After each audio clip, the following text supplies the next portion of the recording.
একদিন অর্জুন শ্রীকৃষ্ণকে প্রশ্ন করেন, হে প্রভু, সফলতার পথে এত একা কেন লাগে?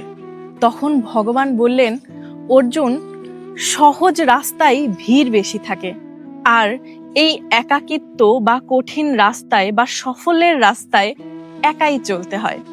আসলে আমরা যখন জীবনে বড় কিছু করার স্বপ্ন দেখি বা অনেক পরিশ্রম করি, তখন এক অদ্ভুত একাকিত্ব আমাদেরকে ঘিরে ধরে। আপন মানুষ বা চেনা মানুষ, আত্মীয়রা আস্তে আস্তে দূরে হয়ে যায়। তখন মনে হয় যে সফলতার পথটা এত একা কেন, এত কষ্টের কেন?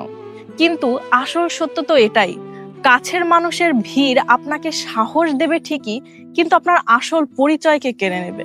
আর এই একাকিত্ব বা কঠিন রাস্তাটা আপনাকে ভিতর থেকে শক্তিশালী করবে।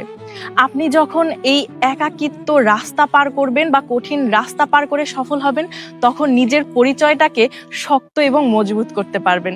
তাই একাকিত্বের রাস্তা সবসময় খারাপ হয় না, ভিড় তো সহজ রাস্তায় থাকে। আর এই সফলতার পথটা একাই হাঁটতে হয়। হরে কৃষ্ণ।